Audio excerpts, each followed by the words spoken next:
So I know that there's 5 stakes that were in the mission when I left. I'm not sure if it's expanded or not. I've talked to some people that have come back. I don't think it has. But those 5 stakes covered most of Mississippi. It didn't really cover the northeast corner of Mississippi. And then kind of took out that bottom chunk of Arkansas, the top half of Louisiana, and then a little corner in Texas. So the 5 stakes kind of covered that whole area. And there tended to be about 10 wards per stake-ish, depending on the stake, a couple branches in each of them, but for the most part, we were serving in wards. So that was kind of interesting.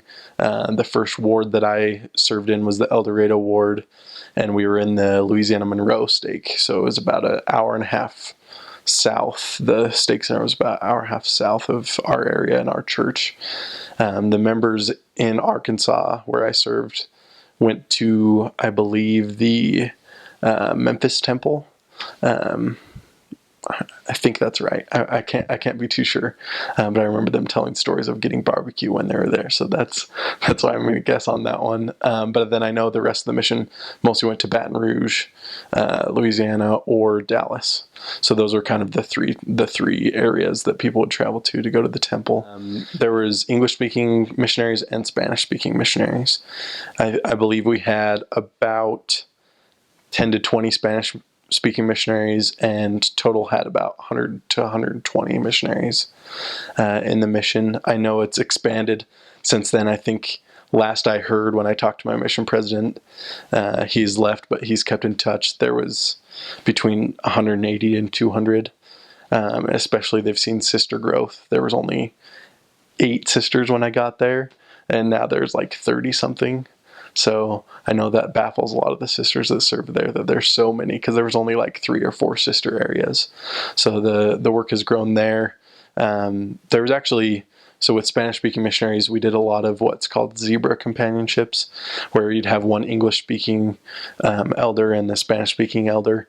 And so I actually was in that for 6 months of my mission, or 7 months of my mission. And we would go teach Spanish people, and I don't know a lot of Spanish, so I'd kind of try to help. But it was kind of interesting to kind of go into 2 different cultures. We'd be in kind of the deep South culture, and then go into a neighborhood, and you could just tell the culture had changed. And it was kind of a more Hispanic culture, and we'd go teach those people, and it was fun to see the differences in the lessons and kind of how that went. So that was kind of an interesting thing. The general feel in the South that I kind of picked up on was that everyone loves Jesus, and having a conversation about Jesus was not hard, which was way cool as a missionary, because that's what you're there to do. I always remember thinking that it would be hard to start a conversation about the church, but it was really easy, Hey, we're here talking about Jesus. Hey, we have a message to share about our Savior, Jesus Christ. And that would kind of get us talking with someone, and then we could ask how they felt about our church. I did feel like there were some misconceptions out there. A lot of people had heard bad things about the Mormons. There was an area in particular where there was a lot of anti-Mormon literature passed out, where people would think the Book of Mormon is this book of devils or things like that. It kind of made it hard, because we would be talking about Jesus and how we love Jesus and his gospel, and we'd introduce ourselves and what church we're from, and automatically it would kind of turn off. So kind of confronting that anti-Mormon culture was very interesting. You kind of learn to let the people know how good of people we are and make friends with them before kind of telling them that if they seemed to be put off by that fact.